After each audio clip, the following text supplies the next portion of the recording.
ခတိတကုံကျောင်းအောင်ကြည့်ပါရှင်ဒေါက်တာဆန္ဒမြတ်နေဖြစ်ပါတယ်ဒီမြိုင်ဝန်ကြီးဌာနချမှတ်ထားတဲ့ကျောင်းရနယ်ရေးတရက်ပတ်အတိုင်းပဲဒီနေ့ကနေစပြီးကျမတို့31ရက်နေ့ထိကျောင်းသားဟောင်းတွေရောကျောင်းသားသစ်တွေရောလက်ခံမှာဖြစ်ပါတယ်ကျောင်းသားသစ်အတွက်ဆိုလို့ရှိရင်တော့ဒါကျမတို့ KG ကနေပြီးတော့တခြားအတန်းတွေကိုလည်းကျမတို့လက်ခံပေးပါတယ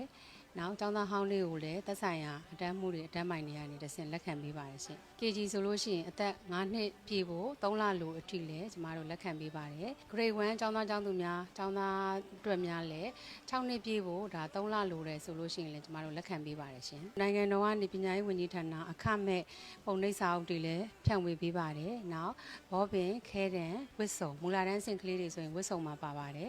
နောက်ဗလာစာအုပ်ဒါအခမဲ့ဝစ်စုံနေနဲ့ဒါကျမတို့အမြဲတမ်းဒီနှစ်စဉ်နှစ်တိုင်းပဲကျောင်းနယ်ရေးရက်သက်တစ်ပတ်မှာအခမဲ့ပစ္စည်းတွေကိုလည်းလူတိုင်းပေါ့နော်ရရှိအောင်လို့ဒါကျမတို့ဒီရက်မတိုင်ခင်တည်းကနေပြီးတော့ကျမတို့ခရိုင်ပညာရေးမှုမြို့နယ်ပညာရေးမှုဆရာမကြီးတွေကနေတဆင့်အခမဲ့ဖြန့်ဝေထားတဲ့ပစ္စည်းတွေရဲ့ပုံနှိပ်စာအုပ်တွေကိုကျမကျောင်းသားကျောင်းသူတိုင်းကိုဖြန့်ဝေနိုင်အောင်လို့ကြိုတင်စီစဉ်ထားပါတယ်ရှင်ကျောင်းသားသစ်ဒါ KG နဲ့ဒါ Grade 1ဆိုလို့ရှိရင်တော့အိမ်အောင်စုစီရင်မူရေးမိတ္တူလည်းတင်ပြရပါတယ်နောက်ကလေးတွေရဲ့မွေးစီရင်နောက်မိဘနှစ်ပါးရဲ့မှတ်ပုံတင်မူရင်းမိတ္တူတွေကိုကျမတို့တင်ပြရပါတယ်။နောက်အခြားအတန်းပေါ့နော်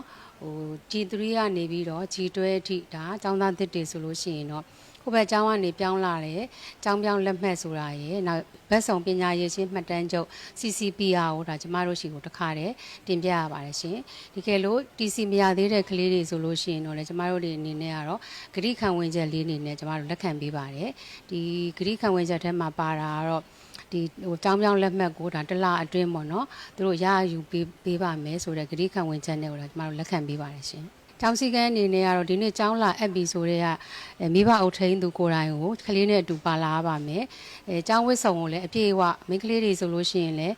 းဒီဖနက်ဖြူလေးစီးရမယ်သပင်စီးရမယ်ဖဲပြားအဖြူလေးတက်ရမယ်နောက်ယောက်ျားလေးတွေဆိုလို့ရှိရင်လည်းသပင်အရှိသမားတွေဆိုလို့ရှိရင်တော့ကျမတို့ပြန်ပြီးတော့မိဘတွေနဲ့ပူးပေါင်းဆောင်ရွက်ပြီးတော့သပင်အတူညှက်ခိုင်းပါတယ်နောက်သပင်အယောင်ဆိုးလာတဲ့ကလေးတွေဆိုလို့ရှိရင်လည်းအမဲဆိုးပြီးမှကျမတို့ကျောင်းအပ်ပြန်လက်ခံပေးပါတယ်ဒီနေ့မှာပဲကျမတို့ကမိဘနဲ့အတူထိတ်တိုက်ပေါ့နော်တွေ့ရတာဖြစ်တဲ့အတွက်မိဘတွေနဲ့ကျောင်းသားကျောင်းသူတွေကိုကျမတို့ကျောင်းမှာချမှတ်ထားတဲ့စည်းကမ်းတွေကိုတခါတည်းပြောပြီးတော့ကျောင်းလက်ခံပေးပါတယ်ရှင်ကျမတို့ဒီနေ့ချမှတ်ထားတဲ့2026-2029ပညာသင်နှစ်ရဲ့ကျောင်းနယ်ရေးဆောင်မှုဖြစ်တဲ့နိုင်ငံတော်ကြီးစင်ဆက်မပြတ်ဖွံ့ဖြိုးတိုးတက်ဖို့ကျောင်းနေရွယ်ကလေးတိုင်းကျောင်းအနှံကြပါဆိုတဲ့ဆောင်မှုအတိုင်းပဲကျောင်းလာအပ်ကြပါလို့ပြောကြားချင်ပါတယ်ရှင်ဒီအခြေခံပညာအစိုးရကျောင်းတိုင်းပေါ့နော်ရှိတယ်ဒါကျမတို့ပညာရေးဝန်ထမ်းတွေဒီဒါကျောင်းသားကျောင်းသူတွေကိုဒါဒုတိယအိမ်အဖြစ်ကျမတို့အကုန်လုံးအစစရပြင်ဆင်ပြီးကျောင်းဥပဒေရုပ်ကလေးတွေရဲ့တန့်စင်ကန်းနောက်မုတ်စားတန်းနေပေါ့နော်ကျောင်းမုတ်စေးတန်းနေရာအစကျမတို့တွေဒီဒါဒုတိယအိမ်ဖြစ်အောင်လို့ကျမတို့အကုန်လုံးပြင်ဆင်ထားပါတယ်သင်ကြားရေးအနေနဲ့လည်းကျောင်းစာဖွင့်တဲ့နေ့ကစပြီးတော့စာသင်ကြားနိုင်အောင်လို့ကျမတို့ဘာသာရေးမှုတွေနဲ့လည်းစာသင်ချိန်တွေရောခွဲဝေပြီးတော့အချိန်ပြည့်သင်ကြားနိုင်အောင်လို့ကျမတို့စီစဉ်ဆောင်ရွက်ထားတာဖြစ်တဲ့အတွက်ဆိုရအထက်တန်းကျောင်းတွေကိုဒါယုံကြည်အားကိုးစွာနဲ့ကျောင်းနေရွယ်ကလေးတိုင်းကျောင်းအပ်ကြပါစို့လို့ပြောကြားချင်ပါတယ်ရှင်ကျမတို့အနေနဲ့ဒါမကြခင်မှာဆိုလို့ရှိရင်လည်းတက္ကသိုလ်ဝန်ထမ်းဆိုတဲ့ G12 ပေါ့နော်အောင်စင်းတွေကိုလည်းကျမတို့မျှော်လင့်ဆောင်စားနေပါတယ်အဲ့တော့ကျောင်းသားကျောင်းသူတိုင်းဒီအထက်ကတစ်တကုံမှာတက်ရောက်နေတဲ့ကျောင်းသားကျောင်းသူတိုင်းအတွက်ကတော့ဒီကျမတို့ဒီဆရာမတွေရောဒါမိဘတွေရောပူးပေါင်းဆောင်ရွက်တာဖြစ်တဲ့အတွက်အောင်မြင်ပြီးတော့ဒါကျောင်းကုံဆောင်နိုင်တဲ့ကလေးတွေကိုအမြဲတမ်းမွေးထုတ်ပေးနိုင်တဲ့ကျောင်းတော်ကြီးအဖြစ်ဒါကျမတို့အမြဲတမ်းသတ်မှတ်ထားပါတယ်ရှင်ဒီနောက်2026-2029ပညာသင်နှစ်မှာကျမတို့ပညာရေးဝန်ကြီးဌာနနေပြီးတော့အထူးအစီအစဉ်အနေနဲ့ placement test ဆိုတဲ့ဆောင်ပွဲတစ်ခုကိုကျင်းပပြုလုပ်မှာဖြစ်ပါတယ်ရှင်ဒီအစီအစဉ်ကတော့2021-2022မှာကျောင်းသို့မရောက်လာနိုင်တဲ့ကလေးတွေပေါ့နော်မူလာတန်းအဆင့်ရှိတဲ့ကလေးတွေလယ်တန်းအရွယ်ရှိတဲ့ကလေးတွေကသူ့အသက်အရွယ်နဲ့လိုက်လောညီတွေနဲ့ဒီ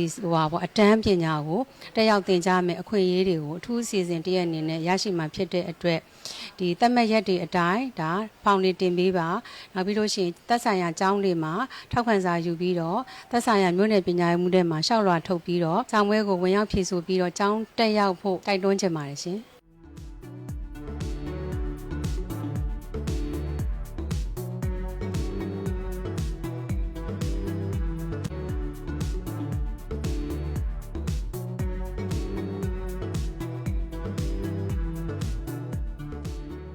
ဟုတ်ကဲ့သမီးနာမည်ကတော့မဆုဝင်းတန်စင်ဖြစ်ပါတယ်ရှင်သမီးကအထက်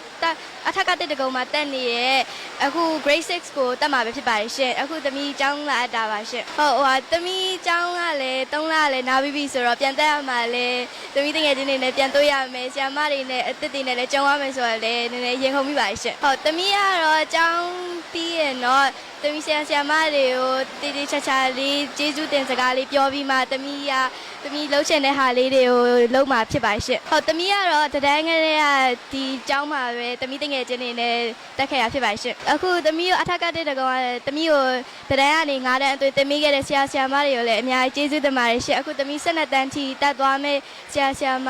အများတွေကိုလည်းပို့ကြိုပြီးတော့တွေ့ရလဲရင်ခေါ်ရပါတယ်ရှင့်သမီးနာမည်ကတော့တုံးတုံးဆန်းဖြစ်ပါတယ်ရှင့်ရောမင်းကြီးလမ်းတကုံတက်ကနေပြီးကျောင်းလာတာပါရှင့်သမီးစာရီကိုလည်းကျူစားအောင်သမီးဖြစ်နေတဲ့စာရီကိုလည်းသမီးဖြစ်နေတဲ့ຢာတွေကိုတော့လည်းလောက်ပါမယ်ရှင်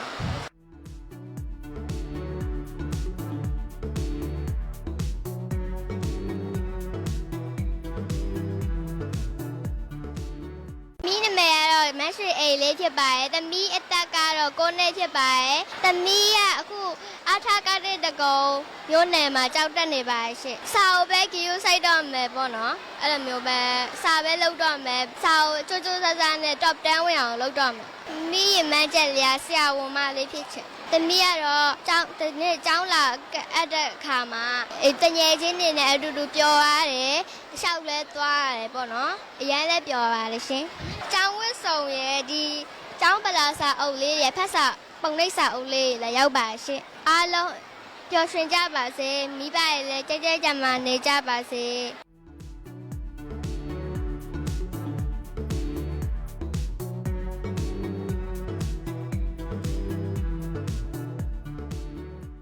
သမီးနာမည်ကမထက်နဲ့နေပါသမီးကြီးမြနိုင်ကနေပြီးတော့ကျောင်းလာရတာပါသမီးဒီကျောင်းမှာ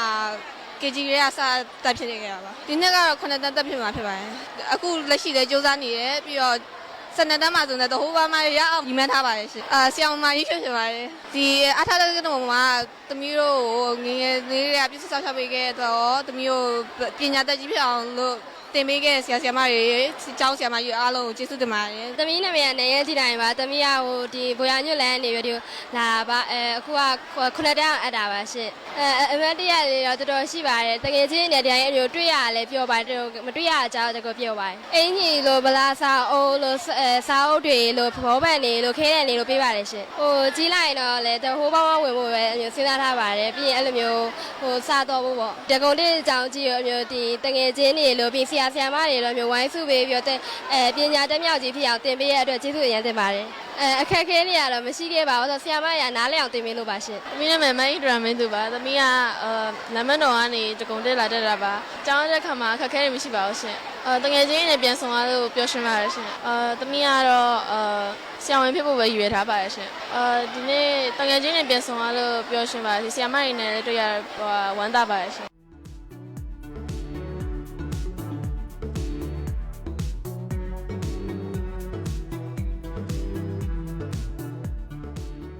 ကျမကဒေါက်တာတင်ကြီးကျော်ပါအရင်ကလာတာနှစ်ကျောင်းအောင်ဟောင်းပေါ့လေအခုမြီးလေးလာအပ်တာပါဟိုဟာ grade 5ရယ် grade 2ရယ် grade 5က20ဆက်ပါ grade 2ကကြတော့ညီလောက်ထက်ပါဘာကုန်ကြစိတ်မှမရှိပါဘူး free ပါပဲဖတ်စာကိုလည်း free ဟိုခဲတဲ့ဘာလို့လိုရဲ stationery ပေါ့အကုန် free ပေါ့နော်ဘာမှမပေးရပါဘူး25ရက်နေ့ကနေပြငါးကုန်နဲ့ထိပါဟုတ်အခွင့်ရှိတယ်ပေါ့နော်ဒီမှာကြတော့လေဟိုကျောင်းတိုင်းကတော့ကောင်းပါတယ်ကျောင်းတိုင်းရတယ်လေဒါပေမဲ့ဒီမှာကြတော့လေဟိုသူက activities အကုန်ပေါ့နော်သူလှုပ်ရှားမှုအကုန်တိုင်ပွဲအကုန်ပေါ့ကလေးတွေ participate လုပ်လို့ရတယ်ပေါ့နော်ဒါကြတော့ဟိုရေချင်းရှိတဲ့ကလေးကြတော့လေအဲ့လိုပွဲတွေရှိမှပြိုင်လို့ရတာလေအဲ့လိုဆိုတော့ဒီမှာကြတော့ကိုယ့်အရေးတွေပြလို့ရတာပေါ့မြို့အပြည်သူတွေကတော့ဒီဘယ်ကျောင်းမဆိုပေါ့နော်ချွတ်ရထင်းနေရပဲကျောင်းအဲ့ဘာဖြစ်တယ်တို့ကိုပိုင်ကျောင်းမှာတူပါပဲဟိုကိုပိုင်ကျောင်းတွေကကောင်းတယ်ဆိုတော့လည်းကောင်းပါတယ်ဒါပေမဲ့လည်းစီကံပိုင်းကြတော့ကျွန်မထင်တာတော့ကျွန်မရဲ့တယောက်ကအမြင်ပေါ့စီကံပိုင်းကဒီဆိုးကကျောင်းကြတော့အကောင်းဆုံးပါပဲ